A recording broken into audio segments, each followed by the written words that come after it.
ജാനകി പറയാണ് മദറിനോട് ആ കല്യാണത്തിന് ഇഷ്ടമല്ല എന്ന് പറയണമെന്നൊക്കെ ഉണ്ടായിരുന്നു.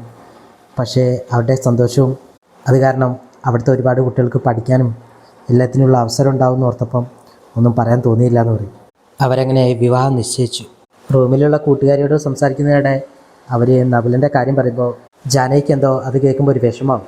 ജാനകി പറയും, എൻ്റെ ജീവിതം നകുലൻ്റെ കൂടെ അല്ല എന്നൊരു തോന്നലുണ്ട് എനിക്കുന്നത്. ഇത് കേട്ട് കൂട്ടുകാരി പറയും, ഓ ഇനിയിപ്പോൾ ശ്രീരാമൻ വരുമോ? ജാനകി പറയും, ഈ വിവാഹത്തിൽ എന്തോ ചതിയുള്ള പോലെ ഒരു തോന്നലാന്ന് പറയും. അതൊക്കെ നിനക്ക് വെറുതെ തോന്നുന്നതാണെന്നൊക്കെ പറയും. ഇത് ഭാഗ്യമാണെന്നുള്ള രീതിയിലൊക്കെ സംസാരിക്കുക.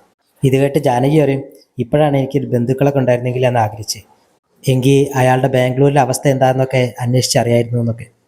കൂട്ടുകാരി പറയും, അവർ പാലക്കാടാണ്, അവർ ബിസിനസ് ചെയ്യുന്ന ബാംഗ്ലൂർ, അവിടെ നമ്മൾ ജോലി ചെയ്യുന്നു, ഇത്രയൊക്കെ അറിഞ്ഞാൽ പോരേന്ന് ചോദിക്കും. ഒരു കോളിംഗ് ബെല്ല് കേട്ടിട്ട് ജാനകി പറയും, ചിത്ര ചേച്ചി വന്നു, ഞാൻ നോക്കട്ടെ എന്ന് പറയും. പക്ഷേ ഉള്ളിലേക്ക് കയറുന്നത് നകുലനാണ്. ഇത് കണ്ട് ജാനകി ആകെ ഒന്ന് പേടിച്ച് നിൽക്കുകയാണ്. ജാനകി ഒരു ദൈവമേ, ചിത്ര ചേച്ചി ഇപ്പോൾ വരും, നിങ്ങളൊന്ന് പോവാന്ന് നോക്കും. ഇത് കേട്ട് നകുലൻ പറയും, 2 ദിവസം കഴിഞ്ഞാൽ നമ്മുടെ വിവാഹ നിശ്ചയ, എന്നിട്ടാണ് നീ ഇങ്ങനെ പേടിക്കുന്നതെന്ന് ചോദിക്കും. ജാനകി പറയും, വിവാഹ നിശ്ചയം കഴിഞ്ഞിട്ടില്ലല്ലോ എന്ന് പറയും.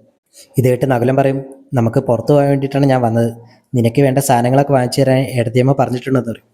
ഇത് കേട്ട് ജാനകി പറയും, എനിക്ക് ഒന്നും വേണ്ട, എനിക്ക് വേണ്ട സാധനങ്ങളൊക്കെ ഞാൻ വാങ്ങിച്ചോളാം, ഞാൻ വാങ്ങുന്ന സാധനങ്ങൾ ചിലപ്പോൾ വില കുറവുള്ളതായിരിക്കും, പക്ഷെ അതിന് മൂല്യമുണ്ട് എന്നൊക്കെ പറയും. ഇത് കേട്ട് നകുലൻ അതിനെ പുച്ഛിച്ച് പറയാണ്, ഫുട്പാത്തിലെ സാധനം ഉപയോഗിക്കുന്ന കാലമൊക്കെ പോയി, നീ ഇനി എങ്ങനെ ജീവിക്കണം എന്ന് തീരുമാനിക്കുന്നത് ഞാനാണെന്നൊക്കെ. ഇത് ജാനകി സമ്മതിക്കാതിരിക്കുമ്പോൾ നകുലൻ ജാനകിയുടെ കയ്യും പിടിച്ച് നിർബന്ധിച്ച് കൊണ്ടുപോവാണ്. എൻഗേജ്മെൻറ്റിന് മദർ പറഞ്ഞ്, ഇത്രയും പൈസക്കാരെ കൂടെ ഒന്ന് വന്നിരിക്കാനുള്ള യോഗ്യത എനിക്കും ഇവിടുത്തെ കുട്ടികൾക്കൊന്നുമില്ല, അതുകൊണ്ട് ആരും വരില്ലെന്ന് പറഞ്ഞു. മദർ വിചാരിച്ച പോലെ ഒരു വേദിയല്ലായിരുന്നു അവരെനിക്ക് വേണ്ടി ഒരുക്കിയത്, എന്നെ ബോധ്യപ്പെടുത്താൻ വേണ്ടി മാത്രമായിരുന്നു അത്. ഓഫീസിൽ നിന്ന് ആരെയും ഇതിനെ വിളിച്ചതുപോലുമില്ല. ഇന്ദ്രജ ജാനകിയെ റൂമിലേക്ക് കൊണ്ടുപോയിട്ട് പറയും, ഇതാണ് നിൻ്റെ ഡ്രസ്സിങ് റൂം, നീ ഒരു ചതി ഉണ്ടെന്നല്ലേ വിചാരിച്ചത്, അതൊന്നുമില്ല, ബോധ്യപ്പെടുത്താനാണ് ഇതൊക്കെ നടത്തുന്നതെന്ന് പറയും. വിവാഹത്തിന് മുൻപെങ്കിലും നിൻ്റെ സംശയം പൂർണ്ണമായിട്ട് മാറണം. പക്ഷേ അവർ കൊണ്ടുവന്ന ഡ്രസ്സും ഓർണമെൻറ്റ്സൊന്നും ജാനകി ധരിക്കില്ലെന്ന് പറയും. ഇത് ഇന്ദ്രജ പോയിട്ട് നകുലനോട് പറയും, നീ പ്രശ്നമൊന്നും ഉണ്ടാക്കരുത്, ഇതൊന്നും അവൾ ധരിക്കില്ല എന്നാണ് പറയുന്നത്. നകുലൻ കാതറിൻ എന്ന് പറഞ്ഞൊരു പെണ്ണിനെ കൊണ്ട് അങ്ങോട്ട് ചെല്ലും. എന്നിട്ട് പറയും, കാതറിൻ ഇതാണ് ഒരു വുഡ് ബി എന്നൊക്കെ പറയും.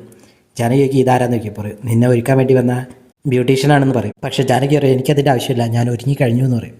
പക്ഷേ നകുലനെ സമ്മതിക്കില്ല, മേക്ക് വേണമെന്ന് നിർബന്ധം പിടിക്കും. എന്നിട്ട് നകുലൻ അവിടെ ഇരിക്കും. നകുലൻ പറയും, ഞാനും കൂടെ ഇവിടെ ഇരുന്നാലല്ലേ വേണ്ട ചേച്ചികളൊക്കെ പറഞ്ഞു തരാൻ പറ്റുമെന്ന്. പക്ഷെ അപ്പോഴും ജാനകി പറയും, അതിൻ്റെ ആവശ്യമൊന്നുമില്ല, ഇത് തന്നെ മതിയെന്ന് പറയും. നകുലൻ ഇത് കേട്ട് ദേഷ്യം വന്നിട്ട് പറയും, നീ എങ്ങനെ ഡ്രസ്സ് ചെയ്യണമെന്ന് ഞാൻ തീരുമാനിക്കും.